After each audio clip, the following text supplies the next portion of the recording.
काफ़ी दिनों के बाद फिर मैं आपसे लाइव मुखातिब हूँ। हमारे इश्यूज़ काफ़ी हद तक बड़े जो इश्यूज़ थे वो सेटल डाउन हो गए हैं और बाकी जो थोड़े बहुत रहते हैं इज्तमाही जो भी इश्यूज़ हैं, जो भी बड़े इश्यूज़ हैं वो इंशाल्लाह वो बहुत बहुत ही हद तक तो रिज़ॉल्व हो गए हैं। जो कुछ थोड़े बहुत रहते हैं वो भी इंशाल्लाह जल्दी रिज़ॉल्व हो जाएंगे। कोई इंडिविजुअल इश्यूज़ हैं वो तो चलते रहेंगे और वो पूरी ज़िंदगी चलते रहेंगे। इंडिविजुअल इश्यूज़ किसी एक का ख़त्म होगा तो दूसरा शुरू होगा, लेकिन जो इज्तमाही मसाइल हैं वो बड़ी हद तक हम उनको रिज़ॉल्व कर चुके हैं। एक हमारा मसला एब्सकॉन्डर्स का है कि एक तरफ तो हम हज़ारों की तादाद में नए असातिज़ा भर्ती कर रहे हैं, उनको अपॉइंट कर रहे हैं, बड़ी अच्छी लाट है, बड़े अच्छे पढ़े लिखे लड़के लड़कियां आए हैं और इंशाल्लाह इनके आने की वजह से तालीम का निज़ाम ज़बरदस्त तरीके से बेहतर होगा और जो बंद स्कूल्स हैं, क्लोज्ड स्कूल्स हैं, वो भी खुल जाएंगे और उसके साथ साथ क्वालिटी एजुकेशन पे भी बहुत मस्बत असर पड़ेगा, इसलिए कि ये लड़के और लड़कियां हाईली क्वालिफाइड हैं, पढ़े लिखे हैं, एंथुसियास्टिक हैं, इनमें काम करने का जज्बा है, तो ये एक बहुत बड़ा फ़ायदा होगा। लेकिन साथ ही हम उन चीज़ों को नेगलेक्ट कर रहे हैं कि एक तरफ तो हम हज़ारों असातिज़ा अपॉइंट कर रहे हैं, कर चुके हैं, और दूसरी तरफ कुछ हज़ार असातिज़ा ऐसे हैं जो कि 3-3 सालों से एब्सेंट हैं या एब्सकॉन्डर हैं और उनकी सैलरीज भी जारी हैं। तो ये सिस्टम में कहाँ लेकुना है, ये कहाँ प्रॉब्लम है, उस पर हमने डिस्कशंस की, डायरेक्टर्स और डीओ से मुलाकातें की और उसके बाद फिर हमने कुछ एक्शन भी लिया। अभी बहुत सारे एम्प्लॉइज़ के सैलरीज बंद हैं, उनकी आईडीज़ बंद हैं।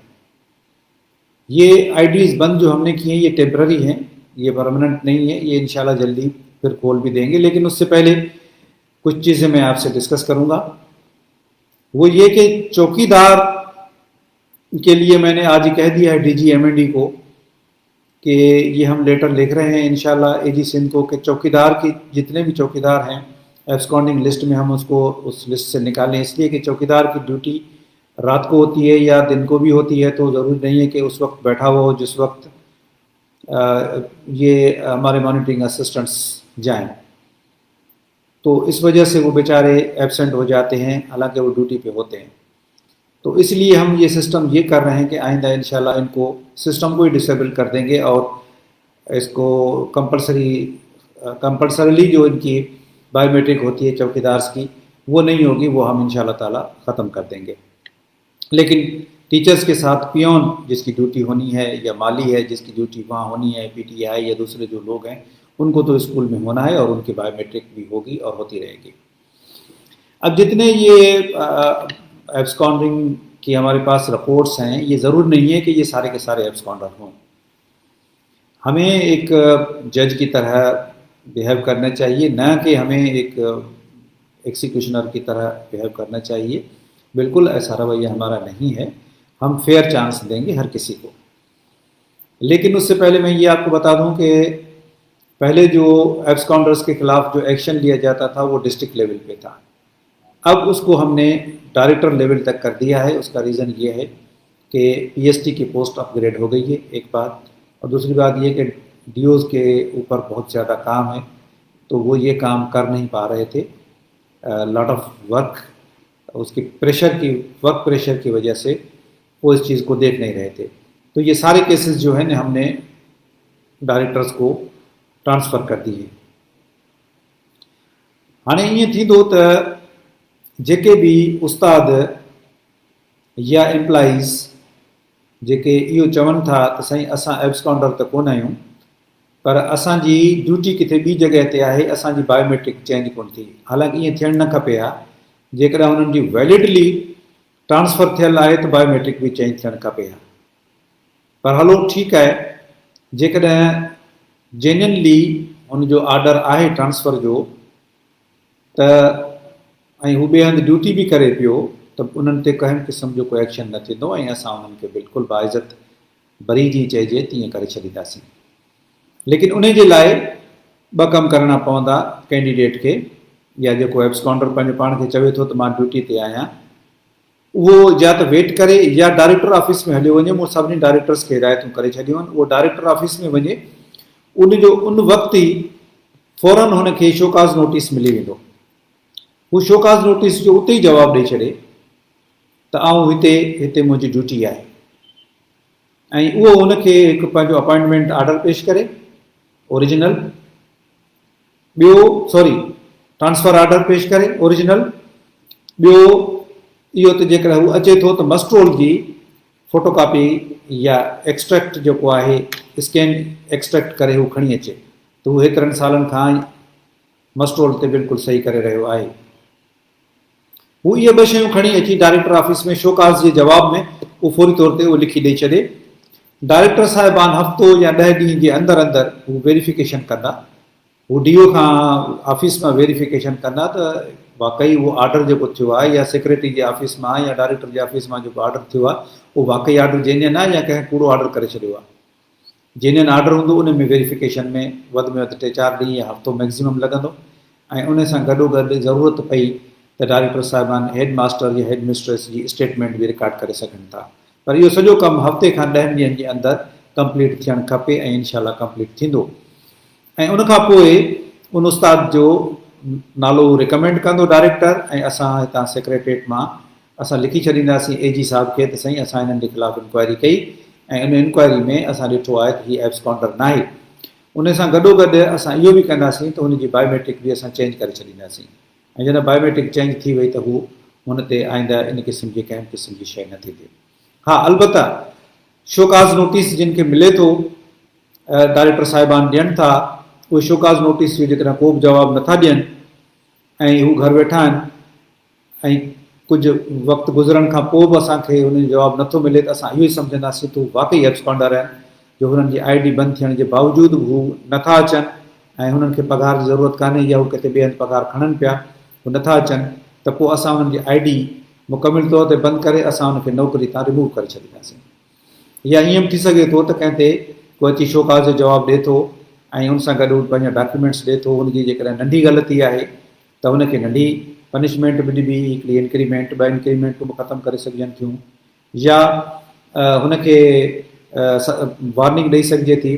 पर जेकॾहिं को माण्हू 6 महीना एबसेंट आहे ऐं पोइ अची चवे थो त साईं मां हाणे हाज़ुर आहियां, ड्यूटी कयां पियो, हाणे मूंखे कयो, त पोइ हुनखे 6 महीने जी जेको एबसेंट पीरियड आहे उनखे या त असां उनखां उहा पघार वापसि कराईंदासीं या उहे 6 महीना असां हुनजे मोकल में अर्न लीव अकाउंट करे ऐं हुनजी अर्न लीव जेका आहे उहा दाख़िलु कंदासीं हुनजे सर्विस बुक में, ऐं हुनखे हिकु माइनर पनिशमेंट ज़रूरु मिलंदी त हू बग़ैर ॿुधाइण जे, बग़ैर इतला जे या बग़ैर परमिशन जे हू छो एब्सकॉन्डर थी वियो। असांजो इन मामले ते कुझु जीअं मूं कुझु ॾींहं पहिरीं किथे चयो बि हो त भई को ज़मानो हो, पुराणी ॻाल्हि आहे, हाणे जी ॻाल्हि नथा कयूं, जो 2015 खां पहिरीं या अञा बि उन खां पोइ ते कुझु जेके हूंदा हुआ, कुझु जी ॻाल्हि थो कयां, सभिनी जी न, कुझु जेके एब्सकॉन्डर हूंदा हुआ उन्हनि खे कंहिं न कंहिं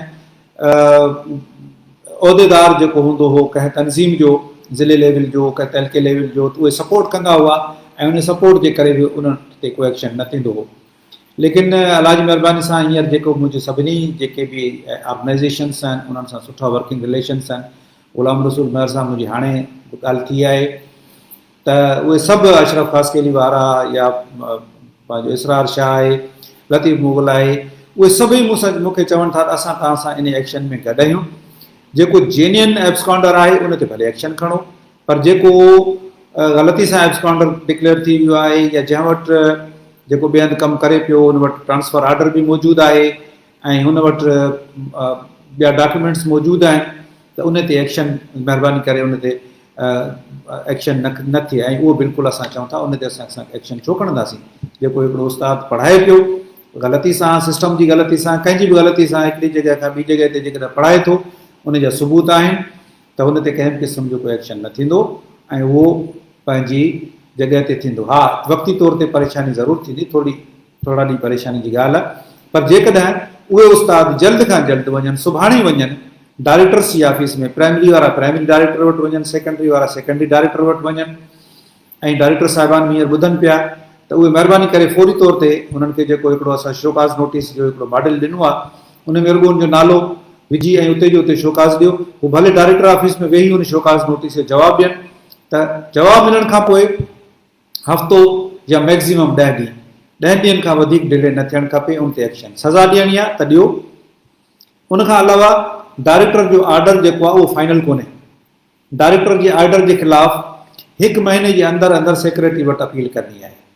जेकॾहिं सेक्रेटरी वटि केरु अपील नथो करे, 1 महीनो गुज़री वियो त पोइ उहा उन जो अपील जो हिकिड़ो हक़ ख़तमु थी वियो, पोइ हुनखे वरी सर्विस ट्रिब्यूनल में वञिणो पवंदो, पोइ उनजे लाइ वधीक मुश्किलातूं थींदियूं।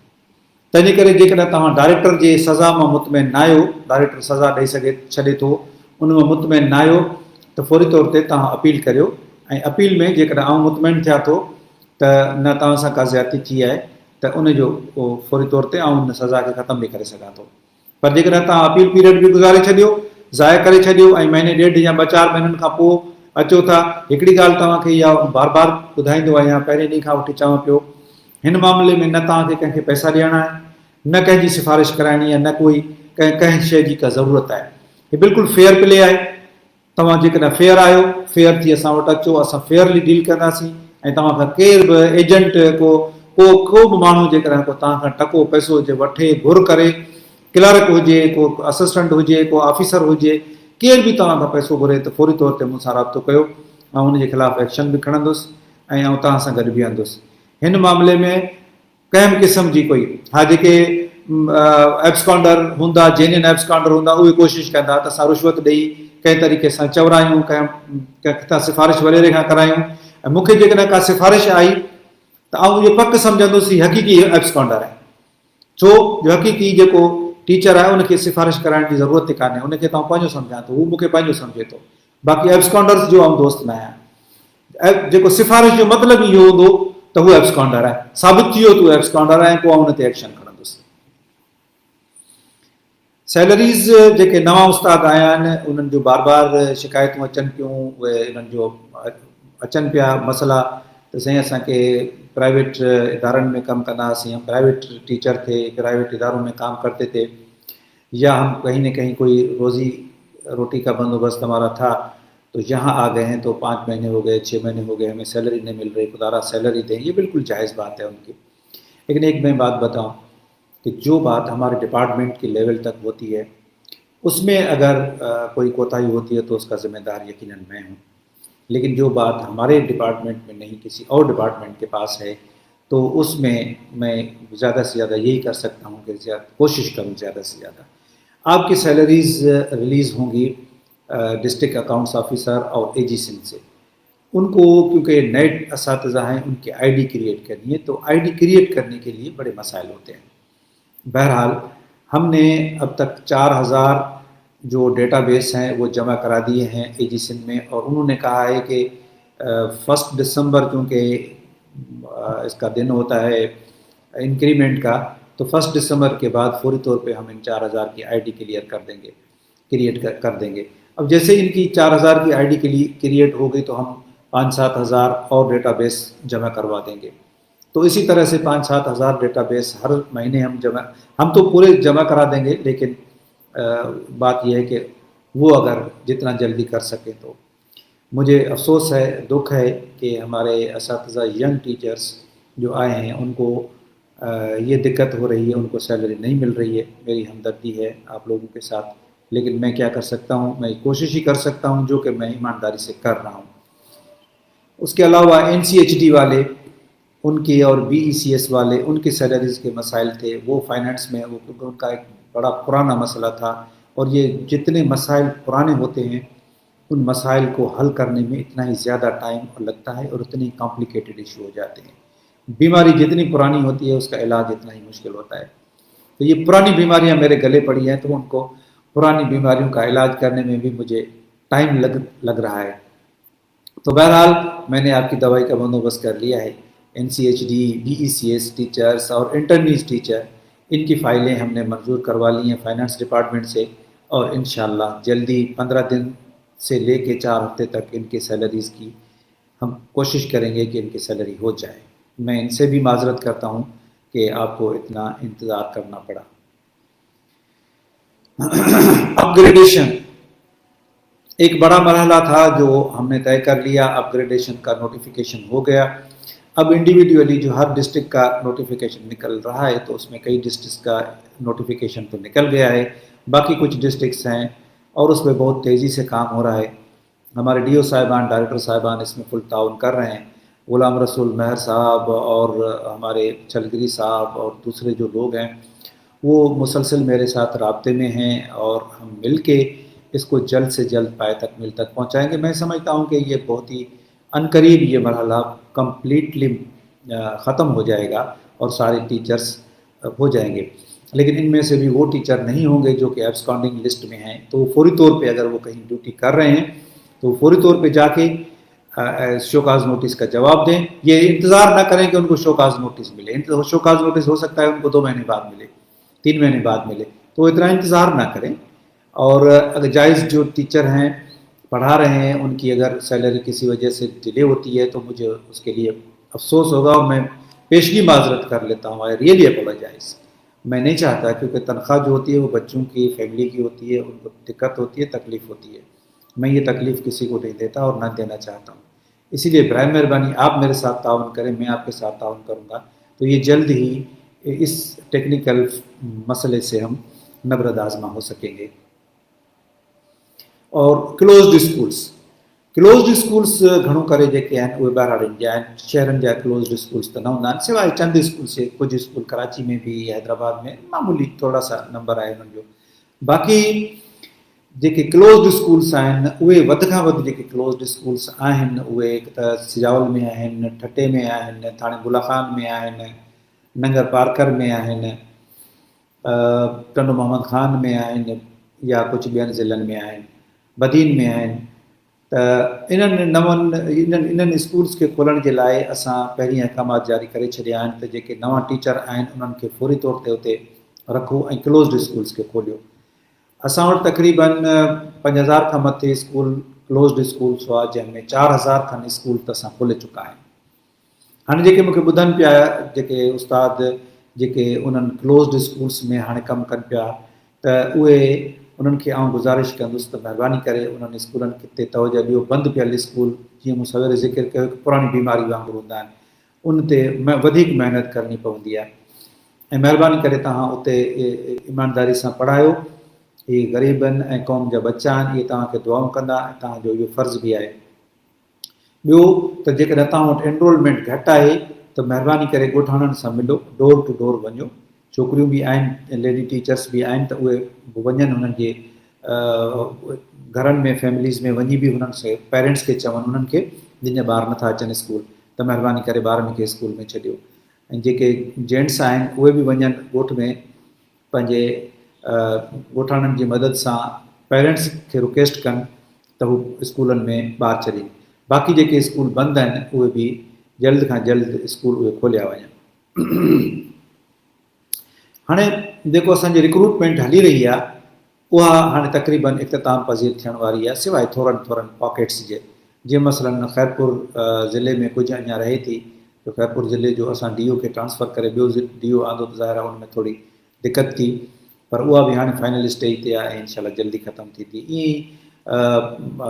जो मसइलो आहे कश्मीर जो मसइलो आहे, ईअं ई हिन जो घोटकी जो मसइलो आहे, जिन में रहियल आहिनि. बाक़ी त हर जॻह ते तक़रीबन थी वई आहे. सेकेंड फेज़ असांजो तक़रीबन मुकमिल थी चुको आहे सवाइ कुझु पॉकेट्स जे. जेके पॉकेट्स बि इंशाल्लाह जल्दी, शायदि दादू में बि कुझु रहनि था, उहे पॉकेट्स बि इंशाल्लाह ताला जल्दी उहे भरिजी वेंदा. ऐं असांजो थर्ड फेज़ घणो करे असां नोटिफाई करण वारा आहियूं. थी सघे थो त असां सुभाणे खां असां हुनखे थर्ड फेज़ जो नालो ॾियूं. त असांजो थर्ड फेज़ जेको हूंदो उहो हूंदो असांजा वेटिंग जेके कैंडिडेट आहिनि उन्हनि जे लाइ. हाणे वेटिंग कैंडिडेट्स जे लाइ किन ज़िलनि में DRC थी चुकी आहे, DSC जेका आहे उहा थी चुकी आहे, त हुननि खे पोइ जीअं ई ख़ाली थींदी वेंदी पोस्टूं ॾींदा वेंदा. पर जिते DSC न थी आहे त उते असां इहो लेटर कढूं पिया त हर 3 महीननि खां पोइ DSC थींदी. त 3 महीननि में जेतिरी बि पोस्टूं ख़ाली थींदियूं, 5 थियनि ज़िले में, 10 थियनि, 20 थियनि, 50 थियनि, त हर 3 महीननि में. ऐं उहा जेका DRC आहे उहा जनवरी जे पहिरें हफ़्ते में थींदी, अप्रैल जे पहिरें हफ़्ते में थींदी, जुलाई जे पहिरें हफ़्ते में थींदी ऐं अक्टूबर जे पहिरें हफ़्ते में थींदी, उनखां पोइ वरी जनवरी जे पहिरें हफ़्ते में थींदी। उहा DSC थींदी ऐं 3 महीननि में जेतिरियूं बि पोस्टूं थींदियूं, ईअं कोन्ह थींदो त हाणे हिकिड़ी पोस्ट ख़ाली थी आहे, हिकिड़ी पोस्ट लाइ DSC कयो, 4 पोस्टूं थियनि त 4, न, 3 महीननि में जेतिरियूं भी पोस्टों खाली थींदियूं, 3 महीने में जितनी पोस्टें खाली होंगी उनकी DSC होगी 3rd फेज़ के लिए। तो अब ज़हनी तौर पे जो कैंडिडेट्स वेटिंग वाले हैं वो तैयार हो जाएं 3rd फेज़ के लिए, और 3rd फेज़ को प्रैक्टिकली यूँ समझें कि हम कल से शुरू कर रहे हैं 1st से।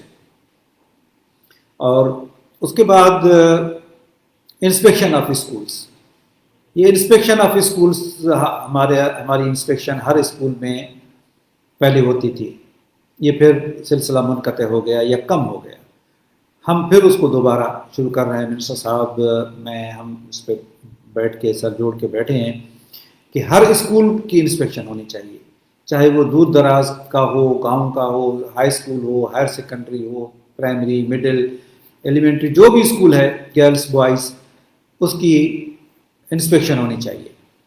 इंस्पेक्शन के लाइ असां हिदायतूं बि ॾेई छॾियूं आहिनि ऐं उहा इंस्पेक्शन कुछ जगहनि ते त दिसंबर में शेड्यूल थी चुकी आहे, पर जिते शेड्यूल न थी आहे त उन्हनि खे आउं चवंदुसि उहे जनवरी जे पहिरें हफ़्ते खां कनि, शायदि 3 या 4 जनवरी खां मंडे थींदो त उन मंडे खां शुरू कनि ऐं उन जो शेड्यूल हू पंहिंजे डायरेक्टर जी ऑफिस में ॾियारे मोकिलीनि।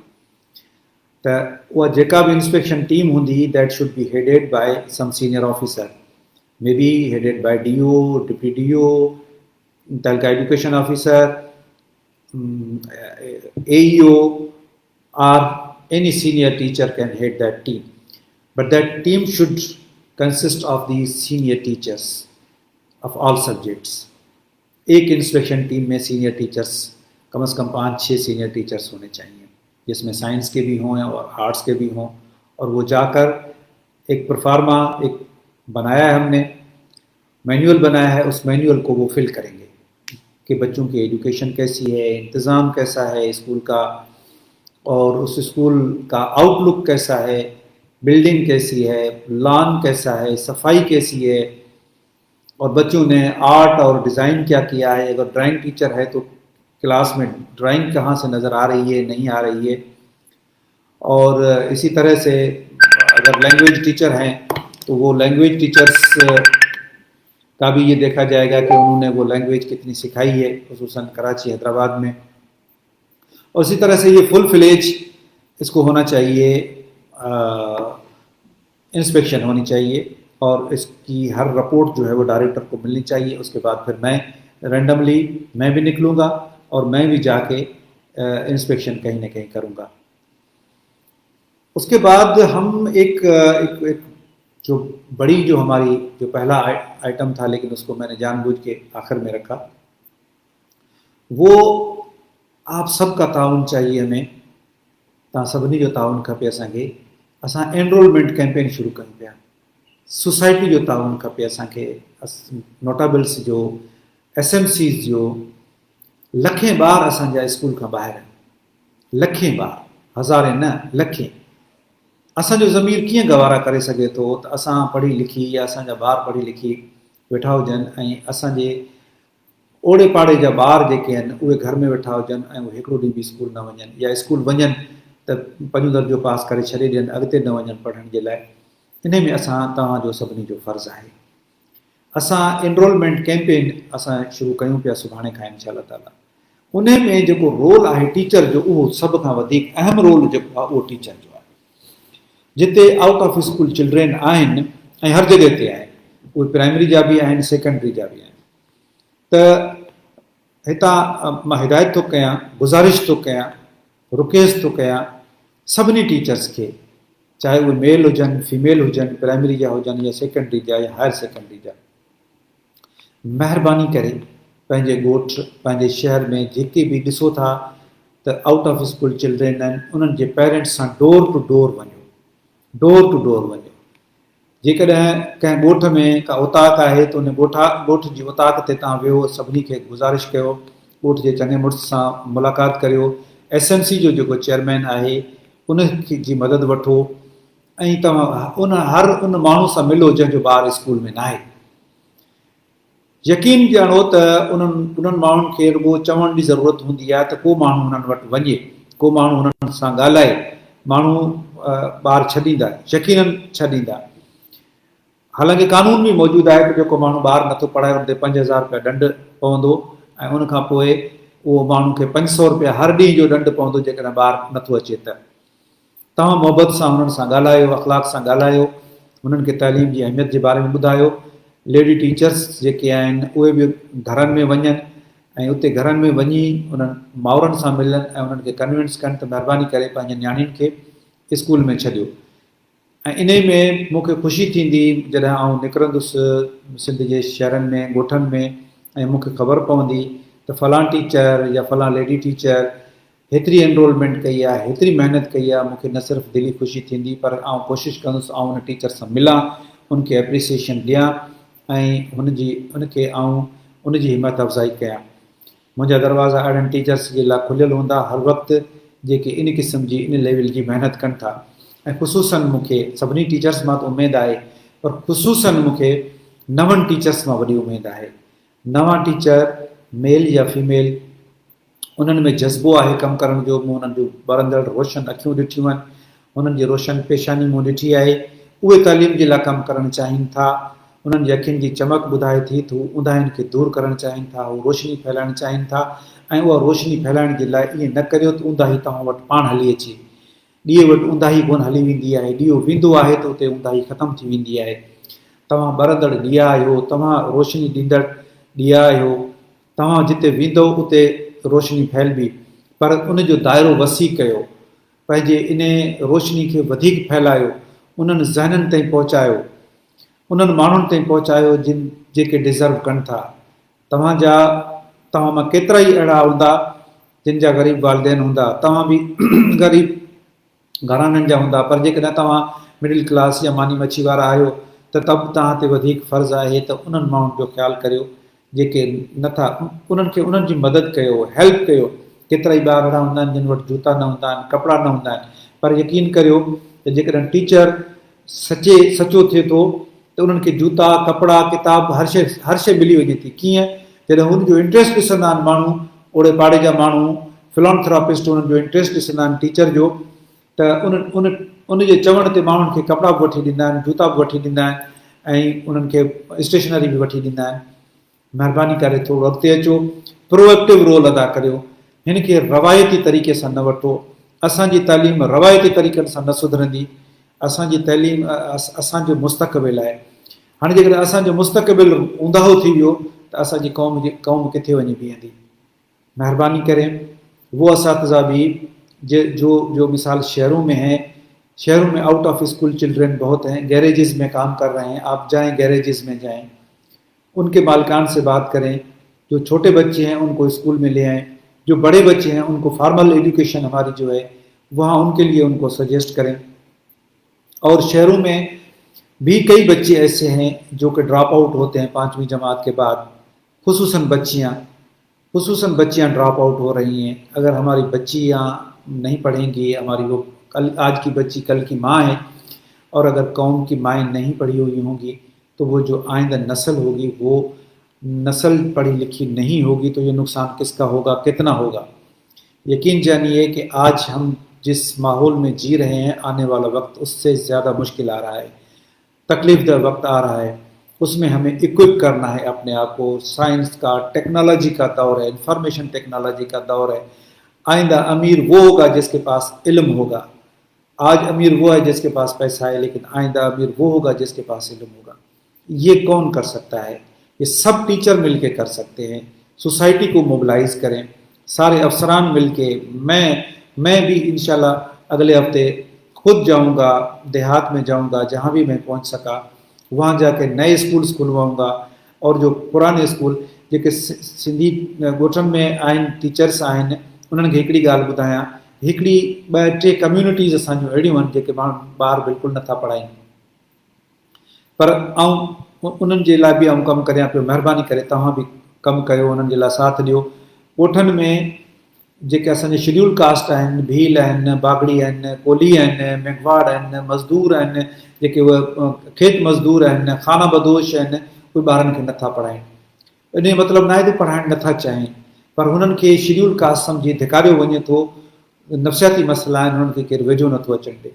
उन्हनि सां तव्हां वेझा थियो, उन्हनि सां मुहबत सां शफ़क़त सां तव्हां ॻाल्हायो, तव्हां ॾिसो त उन्हनि जा स्कूल ऐं उन्हनि जा ॿार केतिरा वधीक, हिकिड़ी मुंहिंजे ॻोठ में जेके भाभिड़ियुनि जा ॿार आहिनि उहे मुंहिंजे स्कूल में पढ़ण जे लाइ अचनि था, ऐं हिकिड़ी छोकिरी आहे जंहिंखे मूं पंहिंजी धीउ ठाहियो आहे, पहिरें दर्जे खां वठी हाणे उहा 6 दर्जे ताईं पहुती आहे, रूपा हुनजो नालो आहे, ऐं हू एतिरो होशियारु छोकिरी निकिती आहे जो हुनजे सॼी कम्यूनिटी में, असांजे सभिनी ॿियनि मुस्लमान कम्यूनिटी में बि उहा एतिरी होशियारु का छोकिरी न आहे जेतिरी हू हिकु खाना बदोश छोकिरी होशियारु थी आहे। मंझंदि जो हिकिड़ो छोकिरो नमरूद गुरगुला सम्झंदा हूंदा तव्हां, नमरूद छोकिरो हो, खाना बदोश हो, उनखे हैदर मल्ला असांजो उस्तादु आहे, उनखे पढ़ायो त उहो उस्तादु अॼुकल्ह, उहो छोकिरो जेको आहे अॼुकल्ह पब्लिक स्कूल हैदराबाद में पढ़े थो। त महिरबानी कयो, एनरोलमेंट कैंपेन में असांजो साथ ॾियो। असांजो त नारो ई आहे त पढ़ंदी सिंध वधंदी सिंध, पढ़ेगा सिंध बढ़ेगा सिंध।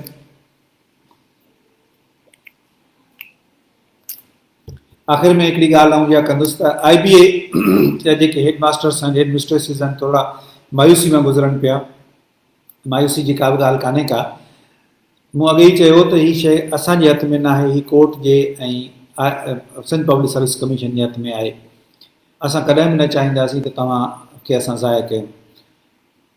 2-3 दफ़ा मुंहिंजी मुलाक़ात AG साहब सां थी आहे, ऐं AG साहब चवे थो त एज़ पर प्रोसीजर तव्हां लेटर मूंखे लॉ डिपार्टमेंट जे थ्रू लिखो, पोइ आउं ओपिनियन ॾींदुसि।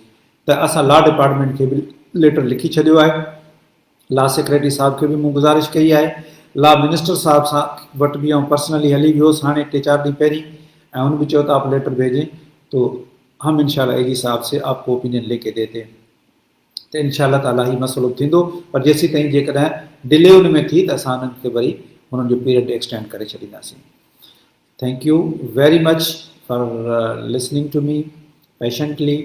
ऐं बाक़ी जेके शयूं मूं कवर न कयूं आहिनि त इंशाल्लाह इन जो मतिलबु इहो कोन्हे त उहे मसइला मूंखां परे आहिनि, ऐं उन्हनि मसइलनि खे त मोटा मोटा मसइला हुआ जिन ते मूं ॻाल्हायो, बाक़ी केतिरा ई मसइला अहिड़ा आहिनि जिन ते राति ॾींहुं असां कमु कयूं पिया, ऐं इंशाल्लाह गॾिजी असां हिन एजुकेशन जी ॿेड़ी खे तारींदासीं। वॾी महिरबानी।